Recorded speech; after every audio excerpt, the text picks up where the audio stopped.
Macedonia, a rugged land of mountains and valleys. Here, in 356 BC, a legend was born. Alexander III, son of King Philip II. From his earliest days, Alexander was schooled in warfare, riding, and the art of command. But his education wasn't just about swords and shields. King Philip hired the most brilliant mind in Greece, Aristotle. Imagine young Alexander soaking up knowledge from the greatest philosopher of the age. Aristotle taught him about philosophy, science, and the power of knowledge. Little did either know these lessons would shape an empire. Alexander devoured knowledge like a starving man presented with a feast. He especially loved Homer's Iliad, the story of Achilles, the greatest warrior of the Trojan War. Alexander dreamed of glory, of surpassing even the heroes of legend. His chance came sooner than expected. At the age of 20, Alexander's world changed forever. Philip, his father, was assassinated. The throne passed to Alexander. He was now king of Macedon, but he dreamed of more. He would conquer the world. Alexander faced many challenges as the new king. Rebellions sparked within his own kingdom. Greek city-states, long under Macedonian control, saw a chance for freedom. Alexander moved with lightning speed. He crushed his enemies with a ferocity that shocked even his battle-hardened veterans. His legend grew with each victory. The Greek city-states fell back into line. Alexander, only 22 years old, was now the undisputed master of Greece. But he looked east across the Hellespont to the vast Persian Empire. It was time for revenge. Centuries earlier, the Persians had invaded Greece. Now Alexander would return the favor. In 334 BC, the young king led his army across the Hellespont into Asia Minor. He was embarking on a journey that would change the course of history.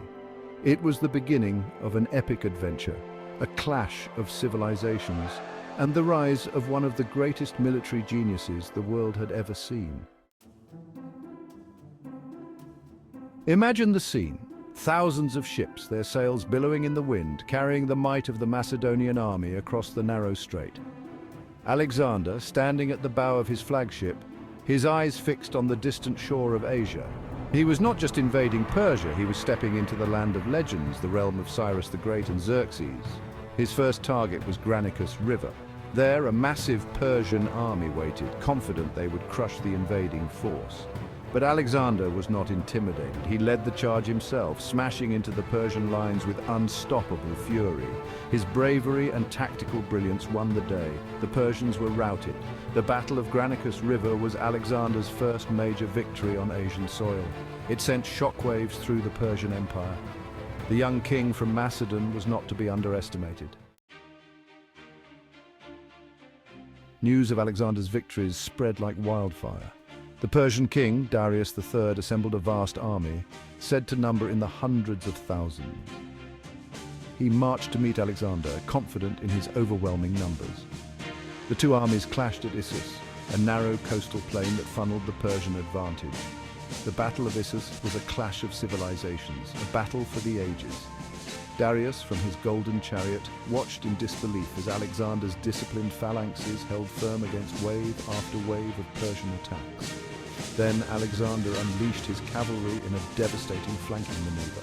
Darius panicked and fled the battlefield, leaving his family and his treasure behind.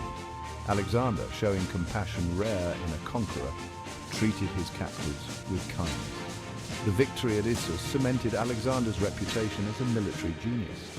The Persian Empire lay before him, ripe for the taking. The siege of Tyre, an island defined. After Issus, city after city fell to Alexander, but the island city of Tyre, a wealthy trading hub, refused to submit. Its high walls and powerful fleet seemed impregnable. Alexander, never one to back down from a challenge, decided to make an example of Tyre. The siege that followed was one of the most epic in history. For 7 long months, Alexander's army battered the city walls, while Tyrian ships harassed their supply lines. Undeterred, Alexander ordered the construction of a massive causeway, connecting the island to the mainland. Finally, after a grueling siege, Tyre fell.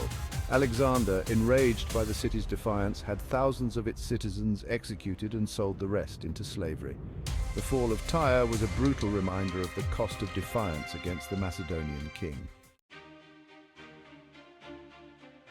With Tyre crushed, Alexander continued his relentless march eastward. City after city opened its gates to the conquering king. He entered Babylon, the heart of the Persian Empire, not as a conqueror, but as a liberator. The Persian people, weary of Darius's rule, welcomed Alexander as a savior. He then turned towards Persepolis, the ceremonial capital of the Persian Empire, a city of unimaginable wealth and splendor. Here amidst the royal palaces, Alexander found the treasury of the Persian kings, filled with gold, silver, and precious artifacts accumulated over centuries. In a gesture that shocked his companions, Alexander ordered the palace complex at Persepolis to be burned to the ground. Some historians believe it was an act of drunken revelry, others a calculated move to symbolize the end of the Persian Empire. Whatever his reasons, the destruction of Persepolis marked a turning point in Alexander's campaign. He was no longer a liberator, but a conqueror. Gaugamela, the decisive blow. Darius, desperate to stop Alexander's advance, assembled another massive army, even larger than the one he had lost at Issus. He chose the plain of Gaugamela for the final confrontation, hoping that the flat terrain would negate Alexander's tactical brilliance. The Battle of Gaugamela, fought in 331 BC, was one of the most decisive battles in history. Despite being outnumbered, Alexander once again demonstrated his military genius. He expertly maneuvered his forces, drawing the Persian chariots into a trap and creating a gap in their lines. Seeing his chance, Alexander led a thunderous cavalry charge straight at the heart of the Persian army, aiming directly for Darius. Once again, Darius panicked and fled, leaving his army to crumble. The Battle of Gaugamela marked the end of the Persian Empire. Alexander was now the undisputed master of Asia. With Darius defeated, Alexander pursued him relentlessly across the collapsing Persian Empire. But Darius's own men turned against him, assassinating their once great king.